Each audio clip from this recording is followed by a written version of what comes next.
जय हिंद दोस्तों, स्वागत है आप सभी को मेरे YouTube channel triple B study में। कैसे हैं आप लोग? मुझे आशा है कि आप सभी जो हैं मस्त होंगे और स्वस्थ होंगे। आज हम लेकर के आए हैं पार्ट 3 गोधली भाग 2 के पार्ट 3, जिसका शीर्षक है भारत से हम क्या सीखें। भारत से हम क्या सीखें, जिसका लेखक मैक्स मुलर हैं। जिसका लेखक जो है क्या है, मैक्स मुलर हैं। और यह पार्ट जो है भारत से हम क्या सीखें एक प्रकार का भाषण है। ऑब्जेक्टिव में आता है कि भारत से हम क्या सीखें, पाठ की कौन सी विद्या है, तो भाषण है। अब कैसे भाषण है तो आगे चल करके मैं बताऊंगा। लेखक के बारे में अभी चलते हैं दोस्तों। लेखक जो है विश्व विख्यात विद्वान। ऑब्जेक्टिव में आता है कि विश्व विख्यात विद्वान किसे कहा जाता है, तो मैक्स मुलर को। याद रखिएगा दोस्त, विश्व विख्यात विद्वान जो है मैक्स मुलर जी हैं। तो इन्हें जो है भारत भक्त, और इनको भारत भक्त, भारत के संस्कृत और साहित्य के प्रति अगाध प्रेम था। ऑब्जेक्टिव में आता है कि भारत भक्त, भारत संस्कृत और भारत के प्रति अगाध प्रेम रखने वाला कौन कवि है, तो मैक्स मुलर हैं। और सबसे ज़्यादा भारत की कोई बड़ाई किया है तो ये मैक्स मुलर ही हैं जो दोस्तों। और बता दें कि मैक्स मुलर जो थे एक जर्मन थे। क्या थे? जर्मन थे। फिर भी भारत के बारे में इतने ज़्यादा बड़ाई किए हैं कि आप लोग को सराहन मतलब इनका जो है सराहना भी नहीं किया जा सकता है। सबसे ज़्यादा बड़ाई अगर भारत के बारे में आता है तो समझ जाइएगा कि वो बड़ाई जो है मैक्स मुलर ने ही किया होगा। तो चलिए, इनका जन्म जो है 6 दिसंबर 1823 ईस्वी जर्मनी के डेसाऊ में हुआ था। कहाँ हुआ था? जर्मनी के डेसाऊ में हुआ था। यदि दोस्तों आप सभी को दिखाई नहीं दे रहा होगा तो आप लोग वहीं पर सेटिंग दिया होगा कोन पर ऊपर, आप लोग उस पर दाब करके इसको 1080 में या 720 में करके देखिएगा। और जिस मतलब मेरा ये कैमरा जो है ना थोड़ा साफ नहीं आता है, ठीक है। इनके पिताजी जो थे मात्र मैक्स मुलर के 4 वर्ष की अवस्था में ही, जब मैक्स मुलर 4 वर्ष के थे तभी इनके पिता विल्हेल्म मुलर का जो है मृत्यु हो गया। और इनकी मृत्यु के बाद इनका घर की स्थिति जो है काफी ज्यादा दयनीय हो गई। फिर भी उस स्थिति में भी इनके शिक्षा दीक्षा में कोई कुछ भी बाधित नहीं हुआ। जैसे भी इनका पहले शिक्षा दीक्षा चल रहा था वैसा ही इनका शिक्षा दीक्षा भी है, अभी भी चल रहे थे इनके पिता की मृत्यु के बाद भी। और ग्रीक मतलब मैक्स मुलर जी जो थे बचपन में ही ग्रीक और लैटिन भाषा में इतना निपुण हो गए थे कि लैटिन भाषा में मतलब बाल काल में ही इन्होंने लैटिन और ग्रीक और लैटिन भाषा में निपुण होकर के बाल काल में ही लैटिन भाषा में कविता लिखना शुरू शुरू कर दिए थे। ऑब्जेक्टिव में आता है कि किसने बाल काल में ही लैटिन कवि में कविता लिखना शुरू कर दिए थे, तो मैक्स मुलर ने। मैक्स मुलर ने बाल काल में ही किस भाषा में कविता लिखना शुरू कर दिए थे, तो लैटिन भाषा में। जब ये 18 वर्ष के उम्र थे, जब 18 वर्ष की उम्र में थे, तो 18 वर्ष की उम्र में ही इन्होंने लिपजिंग विश्वविद्यालय में, देखिए ये तो जर्मन थे, पहला इनका भाषा तो जर्मनी था, उसके बाद ग्रीक सीखे, लैटिन सीखे, फिर 18 वर्ष की उम्र में संस्कृत भाषा के इन्होंने अध्ययन शुरू कर दिया लिपजिंग विश्वविद्यालय में। ऑब्जेक्टिव आता है कि मैक्स मुलर ने लिपजिंग विश्वविद्यालय में किस भाषा का अध्ययन शुरू कर दिए थे, तो संस्कृत भाषा के। या संस्कृत भाषा का अध्ययन मैक्स मुलर ने किस विद्यालय से किए हैं, तो लिपजिंग विश्वविद्यालय से। और जर्मन में मतलब इन्होंने कठ, केन और हितोपदेश उपनिषद जो है उसका अनुवाद इन्होंने जर्मन में किया। ना कि केवल अनुवाद किया, इन्होंने हितोपदेश को जर्मन में अनुवाद करके प्रकाशित भी कराया। और एक रचना है कालिदास जी का जो मेघदूत है, संस्कृत में इसे मेघदूतम लिखा जाता है। एक रचना कालिदास का है जो है मेघदूत। ऑब्जेक्टिव में आता है कि कालिदास की रचना कौन है, तो मेघदूत, या मेघदूत के रचनाकार कौन है, तो कालिदास। तो मेघदूत के जो है इन्होंने जर्मन भाषा में अनुवाद किया है। ऑब्जेक्टिव में आता है कि मेघदूत नामक पुस्तक का जर्मन भाषा में अनुवाद किसने किया, तो मैक्स मुलर ने। और दोस्तों वैदिक तत्व ज्ञान के जितने भी विद्वान थे, वैदिक तत्व ज्ञान के विद्वानों में इन्हें मैक्स मुलर को अग्रहणी माना जाता है। ऑब्जेक्टिव में आएगा कि वैदिक तत्व ज्ञान के विद्वानों में किन्हें अग्रहणी माना जाता है, तो मैक्स मुलर को। मैक्स मुलर जो थे कहते हैं कि वैदिक तत्व ज्ञान को ही, मतलब मैक्स मुलर ने वैदिक तत्व ज्ञान को ही मानव सभ्यता का मूल स्रोत माना है। ऑब्जेक्टिव में आता है कि मैक्स मुलर ने मानव सभ्यता का मूल स्रोत किसे माना है, तो वैदिक तत्व ज्ञान को। इसीलिए मैक्स मुलर को, मतलब इसीलिए जो है मैक्स मुलर को स्वामी विवेकानंद ने वेदांतियों का वेदांती कहा है? ऑब्जेक्टिव में आता है कि स्वामी विवेकानंद ने वेदांतियों का वेदांती किसे कहा है? तो मैक्स मूलर को। अब दोस्तों 1868 में संस्कृत भाषा और यूरोपियन भाषा का तुलनात्मक व्याख्यान मैक्स मूलर ने दिए थे। संस्कृत भाषा और यूरोपियन भाषा का तुलनात्मक व्याख्यान मैक्स मूलर दिए थे, अर्थात भाषण दिए थे। उस भाषण को सुन करके महारानी विक्टोरिया ने, जो सम्राज्ञी थी महारानी विक्टोरिया ने, इन्हें नाइट की उपाधि प्रदान की थी। कब? 1868 में। और 1868 में इन्होंने संस्कृत भाषा और यूरोपियन भाषा का तुलनात्मक व्याख्यान दिया था। ऑब्जेक्टिव आता है कि संस्कृत भाषा और यूरोपियन भाषा का तुलनात्मक व्याख्यान किसने दिया? तो मैक्स मूलर ने। उस भाषा से काफी प्रभावित होकर के महारानी विक्टोरिया ने इन्हें नाइट की उपाधि प्रदान की। ऑब्जेक्टिव में आता है कि नाइट की उपाधि प्रदान किसने किया? तो महारानी विक्टोरिया ने। किसको किया? तो मैक्स मूलर को। कब किया? तो 1868 में प्रदान की।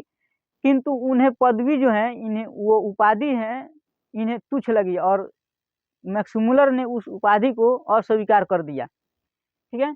इनका निधन जो है 28 अक्टूबर 1900 ईस्वी में हो गया। ऑब्जेक्टिव में आता है कि मैक्स मूलर का निधन कब हुआ था? तो 28 अक्टूबर 1900 ईस्वी में हो गया। इतना ही इनके जीवनी है।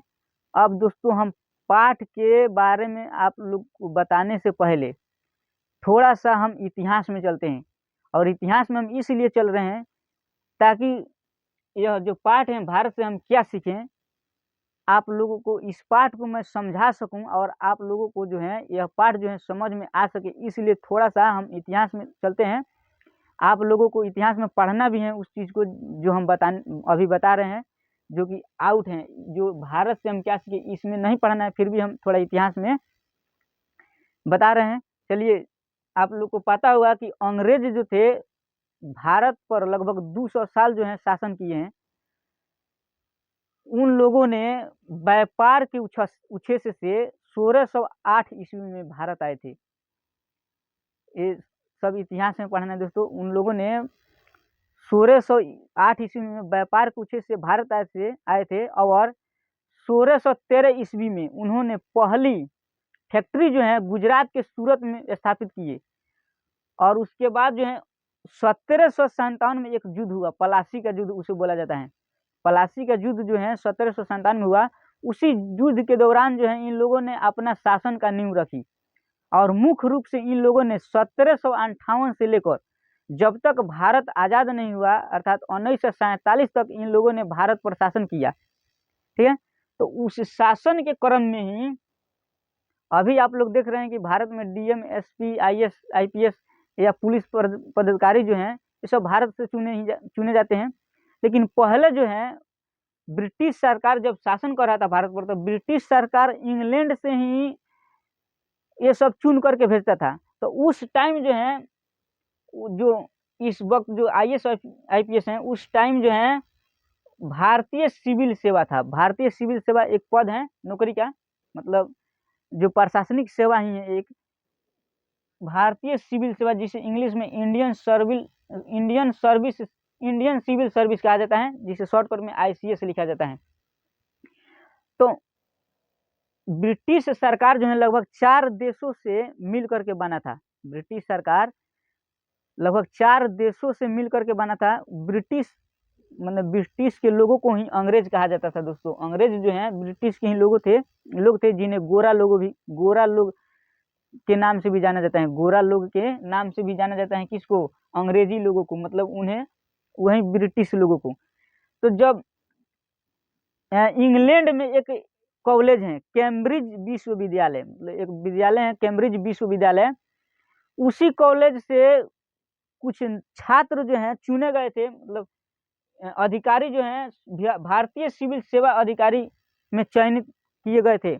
वहाँ के इंग्लैंड के मतलब छात्र को चुना गया था भारतीय सिविल सेवा, मतलब इंडियन सिविल सर्विस में चयनित किए गए थे। तो उस इंग्लैंड में उसी कैम्ब्रिज विश्वविद्यालय में उन लोगों के बीच एक भाषण हो रहा था, मतलब मंच लगा था कि भारत में जाना है तो भारत में किस तरह का व्यवहार करना है, भारत से क्या सीखना है और भारत में कैसे रहना है, इसी के संबंध में मंच लगा था, जिसमें मैक्स मूलर ने एक भाषण दिया था।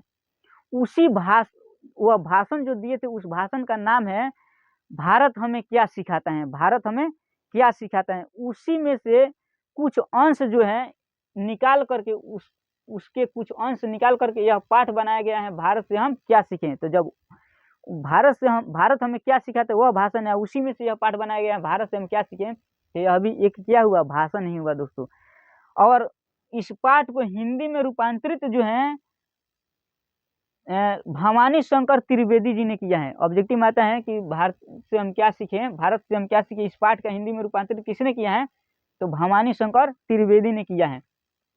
मैक्समुलर जी कहते हैं भाषण में कि यदि सर्वविध संपदा प्राकृतिक सौंदर्य से परिपूर्ण देश इस भूमंडल पर देखा जाए, मतलब अवलोकन किया जाए, तो वह देश भारत होगा, जहां भूतल पर ही छाता निखर रही हैं। मैक्समुलर जो है एक जर्मन होते हुए भी भारत की इतना बड़ा बड़ाई किए हैं दोस्तों। कहते हैं कि सर्वविध संपदा प्रकृति से परिपूर्ण देश जो है भारत है, जहाँ भूतल पर ही छाता निखरती हैं। वे कहते हैं कि नीति कथा से नवजीवन का संचार हो चुका है। ऑब्जेक्टिव में आता है कि नवजीवन का संचार किससे हुआ है, तो नीति कथा से, या नीति कथा से किसका संचार हुआ है, तो नवजीवन का। ठीक है, कहते हैं और आगे कि मानव मस्तिष्क के विकास कराने वाला देश भारत ही है। ऑब्जेक्टिव में आएगा कि मानव मस्तिष्क के विकास कराने वाला देश कौन है, तो भारत है। कहते हैं कि मानव मस्तिष्क के विकास कराने वाले देश भारत है, जहाँ प्लेटो और कांट, मतलब प्लेटो और कांट जो थे वे दोनों जो है महान दार्शनिक थे। ऑब्जेक्टिव में आता है कि प्लेटो और कांट क्या थे, तो महान दार्शनिक थे। कहते हैं कि जहाँ प्लेटो और कांट से पहले वहाँ के लोगों ने जीवन के कई समस्याओं का जो है, बहुत सारे समस्याओं का समाधान ढूंढ लिए थे। और बता दें दोस्तों कि प्लेटो की एक रचना है क्रटिलस, जिसकी चर्चा की गई है। प्लेटो जो है की एक रचना है ना, क्रटिलस ने, उनकी एक कहावत है, ठीक है, उनकी एक कहावत है, शेर की खाल में गाधा। उनका एक कहावत है प्लेटो जो थे यूनान के थे और कांट जो थे जर्मन के थे। ऑब्जेक्टिव में आता है कि प्लेटो का संबंध किस देश से था, तो यूनान से। ठीक है, प्लेटो का संबंध यूनान से था, मतलब वो यूनान के थे। तो इनका एक कहावत था, शेर की खाल में गाधा, जो कि उनके रचना क्रटिलस में मिलता है। ऑब्जेक्टिव में आएगा कि शेर की खाल में गाधा किसकी कहावत है, तो प्लेटो की। और वो कहाँ मिलता है, तो क्रिटलस, मतलब एक उनकी रचना है, पुस्तिका है, जिसका नाम है क्रिटलस। अब कहते हैं कि आज मैक्समुलर जी कहते हैं कि आजकल जो लोग भारत से घूम करके आए हैं, तो भारत से सीखे ही क्या है। वे जाते हैं मद्रास, मुंबई, कलकत्ता जैसे शहरों से घूम करके चले आते हैं। अरे भारत के संस्कृति के बारे में जानना है, भारत को जानना है, या सच्चे भारत से दर्शन करना है, तो आप ग्रामीण इलाकों में जाइए, नगरीय इलाकों में जाइए। असली संस्कृति तो भारत के गांव में ही बसता है। ऑब्जेक्टिव में आएगा दोस्तों कि असली सच्चे भारत का दर्शन कहाँ हो सकता है, तो गांव में हो सकता है। ठीक है, और वो कहते हैं कि भारत के संस्कृत भाषा और साहित्य जो है यूनान और रोम के साहित्य से कहीं अधिक विशाल है। ठीक है, कहते हैं कि भारत के संस्कृत भाषा और साहित्य जो है यूनान और रोम के साहित्य से कहीं अधिक विशाल हैं। भारत के साहित्य के एक पेज से जितना ज्ञान हमें मिल सकता है, उतने और देश के पूरे साहित्य को पढ़ने से उतना ज्ञान नहीं मिल सकता है। कहते हैं मैक्समुलर जी कहते हैं कि भारत के संस्कृत भाषा और साहित्य जो है यूनान व रोम के साहित्य से कहीं अधिक विशाल हैं। वहाँ के एक पेज में जितना ज्ञान हासिल हो सकता है, यहाँ के पूरे इतिहास को पढ़ने पर भी उसका सामना नहीं हो सकता है। ठीक है, उसके बाद संस्कृत भाषा को प्राचीनतम भाषा बताते हुए मैक्समुलर ने, ऑब्जेक्टिव में आएगा कि प्राचीनतम भाषा कौन है, तो संस्कृत है। संस्कृत भाषा को प्राचीनतम भाषा बताते हुए चूहे के नाम का वर्णन करते हैं। चूहा के नाम को क्या करते हैं, वर्णन करते हैं। कहते हैं कि जैसे कि संस्कृत में मूस को मूसा लिखा जाता है। क्या लिखा जाता है, मूसा। ध्यान से देखिए दोस्तों, यह सब मैं बता रहा हूँ क्योंकि सब क्वेश्चन जो है ऑब्जेक्टिव में पूछा जाता है। संस्कृत में मूसा, ग्रीक में मूस और लैटिन तथा पुरानी उच्च जर्मन भाषा में मूस लिखा जाता है। देखिए दोस्तों, इसमें बड़ा ऊ है, इसमें छोटा ऊ है। ठीक है, संस्कृत में मूसा, ग्रीक में मूस और लैटिन तथा पुरानी उच्च जर्मन भाषा में मूस तथा पुरानी स्लावोनिक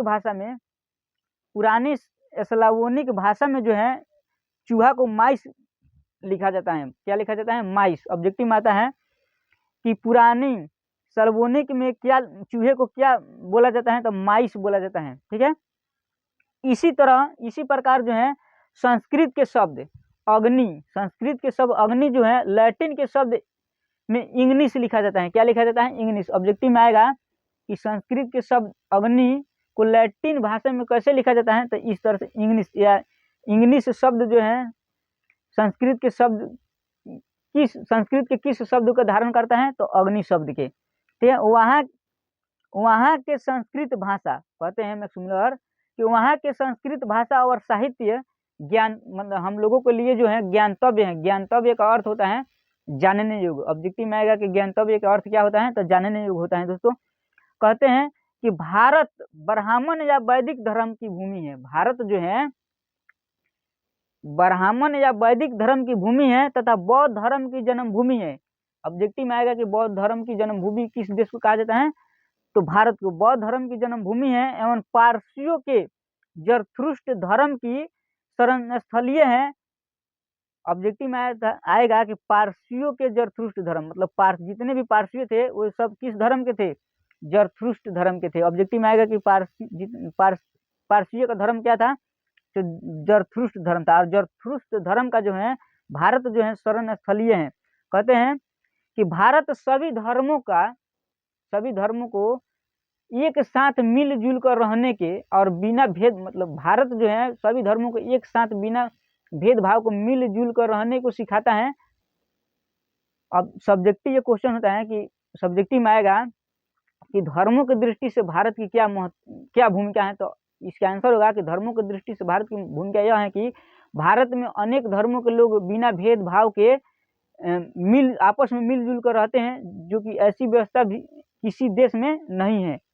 चलिए दोस्तों हम आगे अब बढ़ते हैं। चलिए दोस्तों अगला जो है कि कहते हैं कि आपको कोई भी संबंधित जानकारी प्राप्त करना हो। जानकारी छूट गया है दोस्तों। कोई भी संबंधित जानकारी प्राप्त करना हो, चाहे लोकप्रिय शिक्षा हो या उच्च शिक्षा हो या संसद में प्रतिनिधित्व की बात हो अथवा कानून बनाने की बात हो, चाहे प्रवास संबंधित कोई भी कानून हो या कोई भी कानूनी मामला हो, कुछ भी सीखने या सिखाने योग्य बात हो, और कहते हैं कुछ भी सीखने या सिखाने योग्य बात हो तो आपको जो है भारत में ही शरण लेना होगा। देखिए दोस्तों भारत के बारे में उन्होंने कितने जो है व्याख्या किए हैं कि कहते हैं कि आपको किसी भी क्षेत्र के बारे में जानकारी लेना है या समझना है तो आपको भारत में ही जो है शरण लेना होगा। और कहते हैं कि चाहे भाषा का क्षेत्र हो, धर्म के क्षेत्र हो, दैवत विज्ञान हो, दर्शन हो, पुरातन विज्ञान हो या वनस्पति विज्ञान हो, भू विज्ञान हो, चाहे निर्वंश विद्या हो, इनमें से कोई भी क्षेत्र में आप विचरण करना चाहते हैं तो आपको भारत में ही शरण लेना होगा। और यहाँ पर निर्वंश विद्या जो दिया है दोस्तों, निर्वंश विद्या एक मानव विज्ञान का उप प्रकार है। ऑब्जेक्टिव में आता है कि निर्वंश विद्या किसका उप प्रकार है? तो मानव विज्ञान का। चाहे किसका प्रकार है? तो मानव विज्ञान का।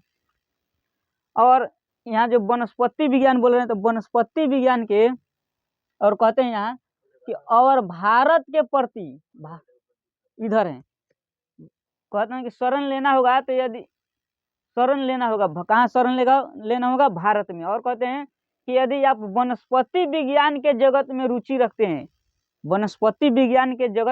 रखते हैं तो आप भारत जाइए। अब भारत एक ऐसी फुलवारी है, कहते हैं कि यदि आप वनस्पति विज्ञान के जगत में जो है रुचि रखते हैं तो आप भारत जाइए।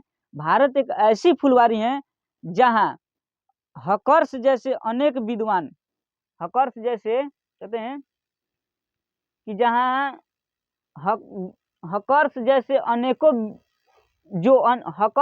अनेकों वैज्ञानिकों को अपनी ओर आकर्षित करते हैं। माने भारत एक ऐसी फुलवारी है जहाँ जो हकर्स जैसे अनेकों वैज्ञानिकों को जो है अपनी ओर क्या करते हैं, आकर्षित करते हैं। तो हकर्स जो थे एक क्या थे, वनस्पति वैज्ञानिक थे। क्या थे, वनस्पति वैज्ञानिक। ऑब्जेक्टिव आता है कि हकर्स क्या थे, तो एक वनस्पति वैज्ञानिक थे। उसके बाद मैक्समुलर ने सर विलियम जोन्स के बारे में बताते हैं कि सर विलियम जोन्स के बारे में बताते हैं कि सर विलियम जोन्स 1783 के अगस्त में समुद्री रास्ते से होकर उन्होंने इंग्लैंड से भारत आए थे और भारत आकर के अपने स्वप्नदर्शियों के मतलब यात्रा वृत्तांत के और भारत के बारे में अपने स्वप्नदर्शियों के बारे में जो है बताते हैं, चिंतन करते हैं और चित्रण करते हैं। और कहते हैं, मैक्समुलर कहते हैं कि उन्हीं के जैसा, किसके जैसा, ये सर विलियम जोन्स के जैसा ही, उन्हीं के जैसा मतलब सर विलियम जोन्स के जैसा ही भारत में जो है स्वप्नदर्शियों की जो है आवश्यकता है। तो ऑब्जेक्टिव में आता है कि भारत में कैसी स्वप्नदर्शियों की आवश्यकता है, तो सर विलियम जोन्स के जैसा। ठीक है। उसके बाद कहते हैं जर्नल कनिंघम के बारे में। एक जर्नल कनिंघम थे और जो पुरातत्व के सर्वेक्षण पुरातत्व सर्वेक्षण के जनक माने जाते हैं।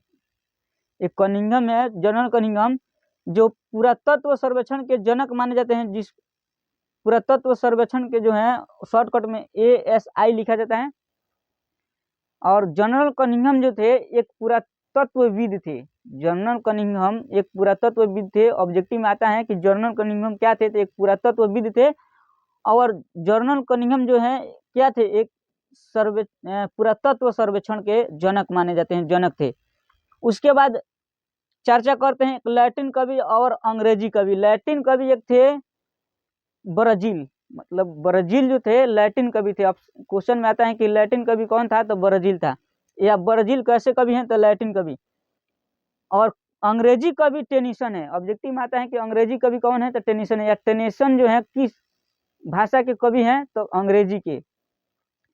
तो टेनिसन जो है अंग्रेजी कवि टेनिसन जो था, लैटिन कवि ब्राजील पर एक बहुत ही बढ़िया कविता लिखा था।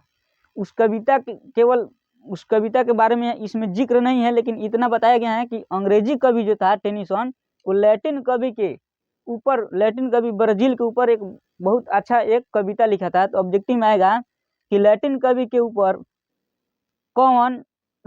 ब्राजील के ऊपर किसने एक बड़ी अच्छी कविता लिखी है, तो टेनिसन ने, अंग्रेजी कवि टेनिसन ने।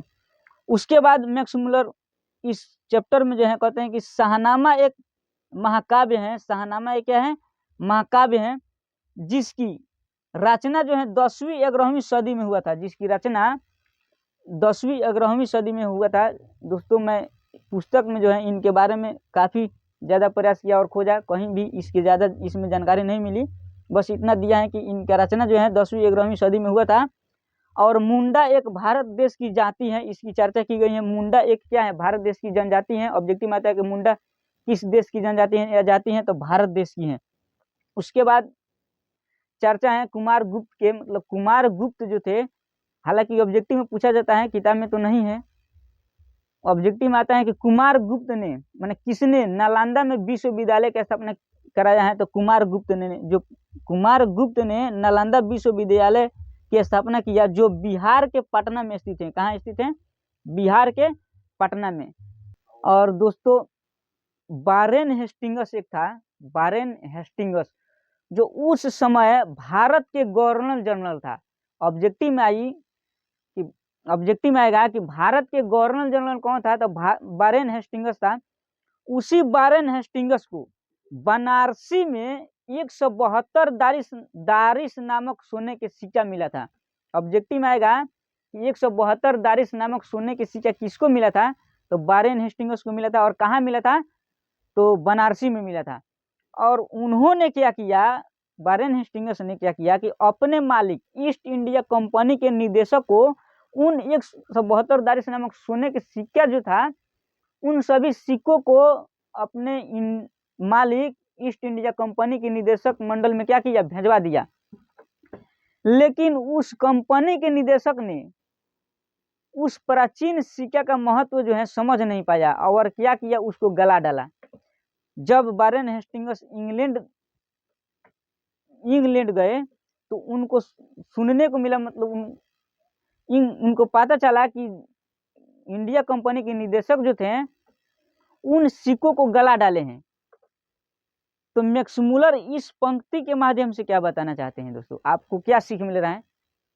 सीख यही मिल रहा है कि यदि आप गधा के गौर में जो है सोना के माला पहरा दीजिए तो गधा को उसका जो है महत्व या उसका मूल्य जो है समझ में नहीं आएगा और उसको क्या करेगा, वो नोच डालेगा। दोस्तों इस पाठ में इतना ही है। मुझे आशा है कि यह पाठ जो है आप सभी को समझ में आया होगा। यदि आप लोग चाहते हैं कि ऐसे ही मैं रोज रोज जो है वीडियो बना करके अपने YouTube चैनल में डालूं और आप सभी के बोर्ड के एग्जाम जो है बहुत ही सुंदर से तैयार कराऊं। चलिए दोस्तों, आप सभी को यदि वीडियो अच्छा लगा होगा तो ज़्यादा से ज़्यादा शेयर कीजिए और मुझे सपोर्ट कीजिए, ताकि मैं ऐसे वीडियो जो हैं रोज 1 या 2 बना करके डालता रहूं आप सभी के बीच।